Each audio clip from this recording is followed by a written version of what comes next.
Assalamualaikum warahmatullahi wabarakatuh. Dalam waktu yang singkat ini saya akan mencoba menjelaskan sedikit tentang teori probabilitas.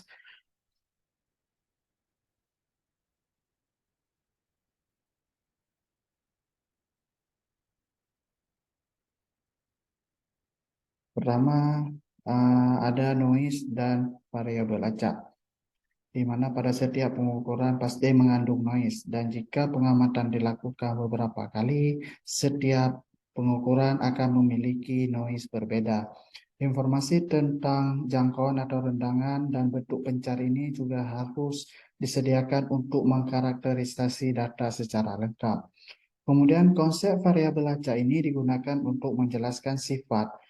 Ah, Setiap variabel acak memiliki sifat yang pasti dan tepat, yang mengatur jangkauan dan bentuk sebaran nilai yang diamati. Properti ini tidak dapat diukur secara langsung, namun seseorang hanya dapat melakukan pengukuran secara individual atau realisasi dari variabel acak dan mencoba memperkirakan sifat aslinya dari data ini. Kemudian di sini terdapat uh, tiga gambar.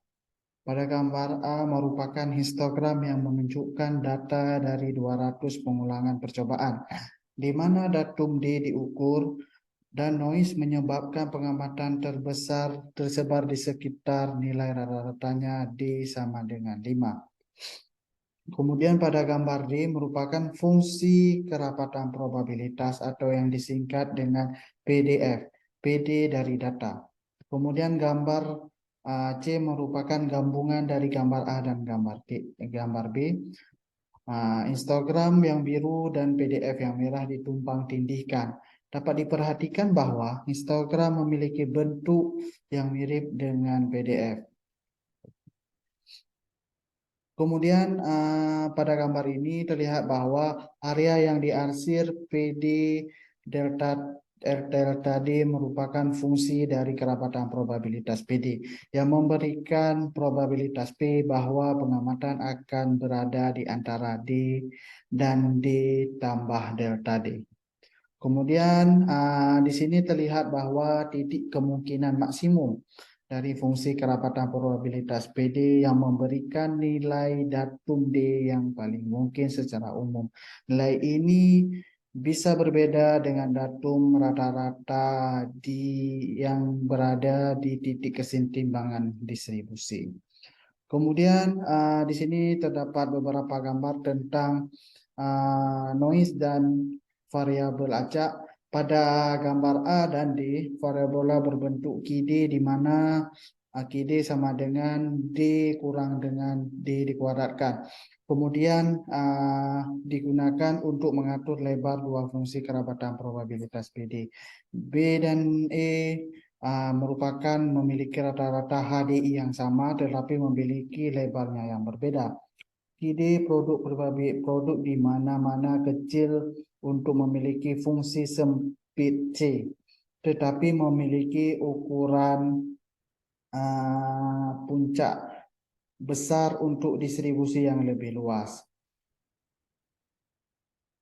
Area yang diarsir pada gambar F di bawah KP adalah ukuran lebar fungsi PD dan disebut dengan varian. Varian dari A dan F masing-masing 0,5 kuadrat dan 1,5 kuadrat. Kemudian kita lanjutkan dengan korelasi data. Fungsi kerapatan probabilitas bersama atau disebut dengan PD adalah probabilitas bahwa datum pertama akan berada di sekitar BL, yang kedua akan berada sekitar D2, dan seterusnya. Jika datanya independen, maksud independen yaitu tidak ada pola yang bermunculan dalam nilai antara variabel acak, maka distribusi bersama ini hanyalah produk dari distribusi individu. Kemudian pada gambar di atas terlihat bahwa fungsi kerabatan probabilitas PD1D2 ditampilkan sebagai gambar dengan nilai yang diberikan oleh bilah-bilah warna yang memiliki pada gambar tersebut. Data ini tidak berkorelasi karena nilai D2 yang sangat besar tidak lebih atau kurang mungkin jika D1 besar atau kecil. Dalam contoh ini varian dari D1, D2 masing-masing adalah 2,25 dan 0,25. Kemudian pada gambar di atas terlihat bahwa fungsi kerapatan probabilitas P D1, D2 ditampilkan sebagai gambar dengan nilai yang diberikan oleh bilah warna yang menyertainya. Data ini berkorelasi positif. Nilai D2 yang besar sangat mungkin terjadi jika D1 besar. Fungsi tersebut memiliki nilai rata-rata D1 sama dengan 5 dan D2 sama dengan 5. Dan lebar dalam arah koordinat sigma 1 sama dengan 1,5 dan sigma 2 sama dengan 0,5. Sudut theta merupakan ukuran derajat korelasi dan terkait dengan kovarian cov D1, D2 sama dengan 0,4. Gambar di atas menunjukkan suatu model bahwa fungsi Q D1 D2 sama dengan D1 D2 D2 dikali dengan D2 membagi bidang D1 D2 menjadi 4 kuadran bertanda bolak-balik. Kemudian pada gambar berikutnya dimisalkan dengan gambar buang lebih berwarna, fungsi kerapatan probabilitas P D1 D2 ditampilkan sebagai gambar. Ketika data A tidak berkorelasi dan gambar B berkorelasi positif dan C berkorelasi negatif. Garis putus-putus pada gambar di atas menunjukkan 4 kuadran tanda positif dan negatif secara bergantian yang digunakan untuk menentukan nilai korelasi tersebut. Kemudian kita lanjut tentang fungsi variabel acak. Pada gambar ini kita dapat lihat bahwa pada gambar A, fungsi kerapatan probabilitas seragam PD sama dengan 1 yang berada pada interval D mulai dari 0 sampai dengan 1. Kemudian pada gambar B merupakan fungsi kerapatan probabilitas yang ditransformasikan PM mengingat hubungan M sama dengan 2D. Dapat kita perhatikan bahwa patch yang dimaksud dengan patch di sini merupakan persegi panjang yang diarsir probabilitas DM lebih lebar dan lebih rendah dari patch yang setara di D. Kemudian kita lanjut berbeda dengan gambar sebelumnya. Di sini terdapat dua patch di mana memiliki beberapa peluang yang berbeda. Pada gambar A, fungsi kerapatan probabilitas seragam PD sama dengan 1 pada interval mulai D sama dengan 0 sampai dengan D sama dengan 1.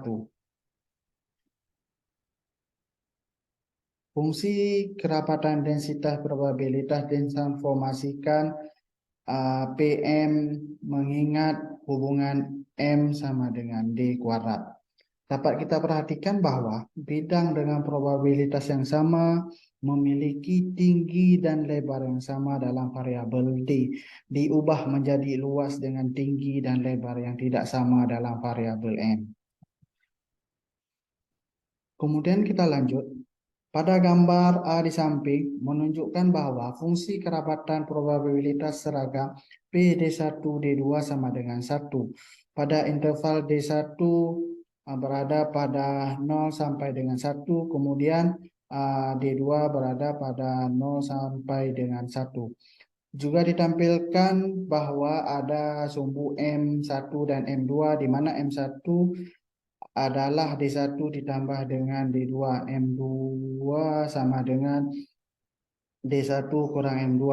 Pada fungsi kerapatan probabilitas ditransformasikan P M1 M2 adalah 0 sama dengan 25. Pada gambar C terlihat bahwa distribusi univarian PD dibentuk dengan mengintegrasikan P D1 D2 dan dengan D2. Ini adalah distribusi seragam amplitudo. D merupakan distribusi univarian PM1 dibentuk dengan mengintegrasikan P M1 M2 di atas M2. Ini adalah distribusi segitiga amplitudo puncak 0,5. Kemudian fungsi kerabatan probabilitas Gaussian, di mana di gambar di bawah ini terlihat bahwa fungsi Gaussian normal dengan nilai rata-rata 0, sigmanya sama dengan 1 untuk kurva yang garis merah A. Kemudian sigma 2 untuk kurva B yang bergaris biru. Dari gambar di atas dapat dijelaskan bahwa gambar A merupakan fungsi kerabatan probabilitas normal PA D1, D2. Kemudian B fungsi kerabatan probabilitas normal lainnya PB D1, D2. Kemudian pada gambar C merupakan gabungan dari gambar A dan B, di mana fungsi ini disebut dengan PC D1, D2 sama dengan PA D1, D2, PB D1, D2 adalah suatu distribusi normal. Kemudian kita lanjut dengan pengujian asumsi statistik Gaussian. Pada gambar di atas terlihat bahwa merupakan contoh uji Q kuadrat%. Kurva merah adalah fungsi kerapatan probabilitas atau disebut dengan PDF yang diperkirakan dengan menggabungkan 200 realisasi variabel acak D yang diambil dari populasi Gaussian dengan nilai rata-rata 5 dan varian 12. Gambar di bawah merupakan fungsi probabilitas Gaussian dengan rata-rata dan varian yang sama dengan yang empiris. Kemudian yang B merupakan fungsi kerabatan probabilitas Gauss dengan rata-rata 4,5 dan nilai variannya 1,52. Mengurut pengujian, nilai Q kuadrat yang melebihi nilai pengamatan sangat sering terjadi 50% dari waktu untuk gambar A. Kemudian pada gambar B, sangat-sangat terjadi nilainya sebesar 0,003%. Kemudian kita lanjut dengan fungsi kerapatan probabilitas kondisional. Pada gambar ini terlihat bahwa pada gambar A fungsi kerabatan probabilitas gabungan Gaussian P D1, D2. Kemudian pada gambar B fungsi kerapatan probabilitas bersyarat yang sesuai dengan P D1 tegak lurus terhadap D2. Kemudian C fungsi kerabatan probabilitas bersyarat yang sesuai dengan D2 tegak lurus terhadap D1. Kemudian interval konfidensi. Pada konsep interval kepercayaan lebih sulit untuk dikerjakan ketika seseorang berurusan dengan fungsi kerapatan probabilitas bersama dari beberapa variabel acak berkorelasi. Seseorang harus mendefinisikan beberapa volume dalam ruang data dan menghitung probabilitas bahwa sarana sebenarnya dari data berada dalam volume tersebut. Seseorang juga harus menentukan bentuk volume itu. Semakin rumit distribusinya, semakin sulit untuk memilih bentuk yang sesuai dan menghitung probabilitas di dalamnya. Kemudian kita lanjut dengan realisasi penghitungan variabel acak. Gambar di atas merupakan fungsi kerabatan probabilitas Gaussian atau PM dengan nilai rata-ratanya 5 dan variannya 12. Kurva merah merupakan data yang diperoleh dengan perhitungan dengan menggabungkan 1000 realisasi variabel acak yang dihasilkan dengan menggunakan fungsi acak normal yang dibuat di MATLAB. Kemudian pada garis biru dihitung dengan membuang 1000 realisasi variabel acak yang dihasilkan dengan mengubah di seri yang seragam. Kemudian garis hitam merupakan rumus model yang tepat digunakan untuk menghitung variabel acak tersebut. Kemudian kita lanjut.